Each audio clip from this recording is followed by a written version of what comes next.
भाई रुक जा सारे मोनू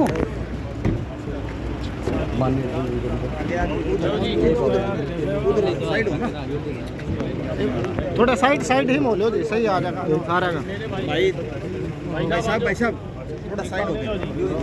व्यक्ति को बराबरी पे लाना, इन चारों ही महापुरुषों के सपनों को अगर कोई साकार भारत में कर रहा है तो प्रधानमंत्री श्री नरेंद्र मोदी जी हैं।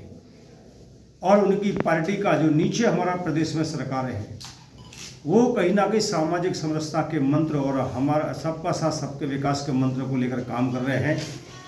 आप देख लीजिए, देश की आज़ादी के बाद 60 साल कांग्रेस की सरकार रही, लेकिन कभी भी ना तो फ्री गरीबों को अनाज मिला, ना 5 लाख का कभी आयुष्मान के तहत इलाज हुआ, ना ही पक्के मकान बने, ना ही शौचालय बने।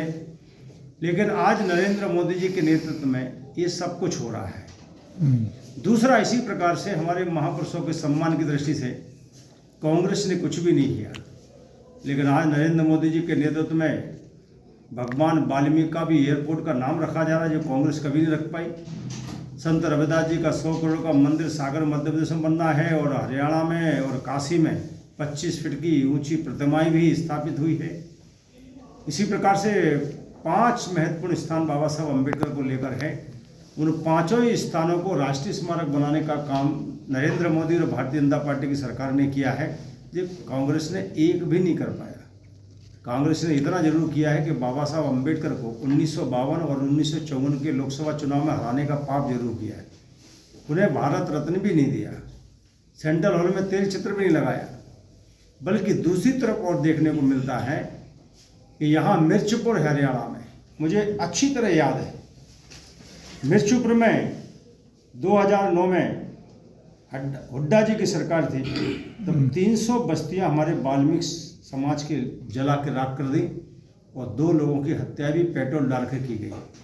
हुड्डा जी की सरकार में पहली बार 2005 में मोहाना कांड हुआ था, वाल्मीकि बस्ती इसमें भी जलाई गई थी। उस सरकार के रहते इनको न्याय नहीं मिला, लेकिन खट्टर जी की सरकार आई, वैसे ही मिर्चपुर के लोगों को एक अलग से कॉलोनी बनाकर उनके दर्द को कम करने की कोशिश की। इसी प्रकार से आप देखेंगे प्रत्येक परिवार को जो वहाँ पर गांव बसाया गया था उसमें 100 गज, भले कम गज हो जमीन हो, लेकिन 100 गज में उनका मकान बनाने का काम किया।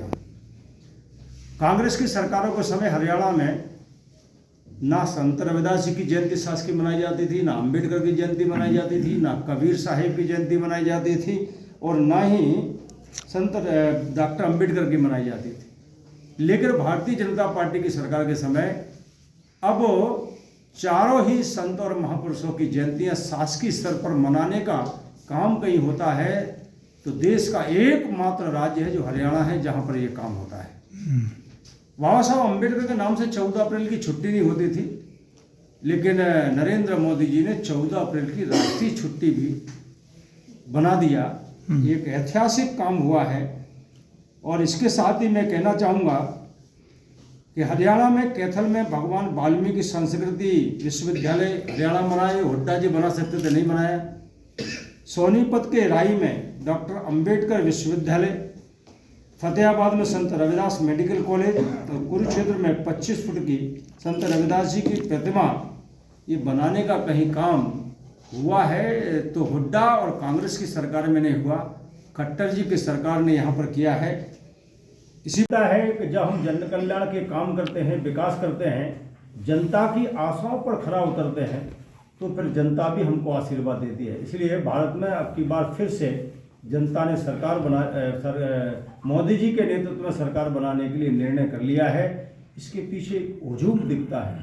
मोदी जी जहाँ जाते पलक पांवड़े बिछाकर बहुत श्रद्धा विश्वास के साथ मोदी जी का अभिनंदन लोग करते हैं। इसलिए एक नारा चल पड़ा है, फिर एक बार मोदी सरकार।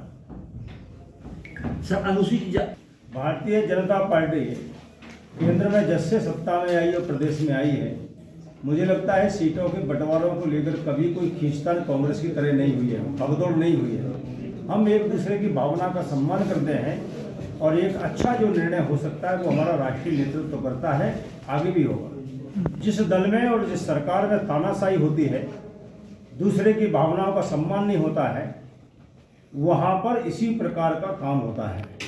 हिमाचल में कांग्रेस पार्टी की आपसी फूट सामने आई है, गुटबाजी सामने आई है। कांग्रेस के ही पूर्व मुख्यमंत्री के बच्चे ने मीडिया के सामने कहा है कि हमारे पिताजी के प्रतिमा के उत्थान के लिए 1 इंच जगह भी कांग्रेस के मुख्यमंत्री नहीं दे रहे हैं। ये कांग्रेस में जो तानाशाही चल रही है संगठन सत्ता में, उसका दुष्परिणाम है। मुझे लगता है कि वादे पूरे नहीं करना ये कांग्रेस की पहचान है, उसका चाल चरित्र चेहरा है। भारतीय जनता पार्टी का राष्ट्रीय नेतृत्व हो या प्रदेश का, जो कहता है वो करता है। और खट्टर जी तो 4 कदम और आगे चलते हैं। मैं ईमानदारी के साथ कहना चाहता हूँ, हरियाणा के मुख्यमंत्री जी के नेतृत्व में किसानों के हित में, महिलाओं के सशक्तिकरण के हित में, बच्चियों के विवाह की दृष्टि से और गरीब और अनुसूचित जाति जनजाति के मान सम्मान, स्वाभिमान और सशक्तिकरण के लिए जितना काम हो रहा है वो अभिनंदनीय है। और यहाँ की पार्टी के नेतृत्व को बधाई देना चाहता हूँ कि जिस प्रकार से संविधान की भावना के अनुसार इस हरियाणा में शोषित, दलित, वंचित, गरीबों के लिए हित में निर्णय हो रहे, सम्मान की दृष्टि से भी, उनके सशक्तिकरण की दृष्टि से भी यहाँ लगातार कहीं ना कहीं काम हो रहा है। और साथ ही नरेंद्र मोदी जी ने भी देश में जो गरीब कल्याणकारी योजनाएं लागू की है उसमें 35% अनुसूचित जाति के लोगों को लाभ मिलने का काम हो रहा है, यानी कि सशक्तिकरण हो रहा है।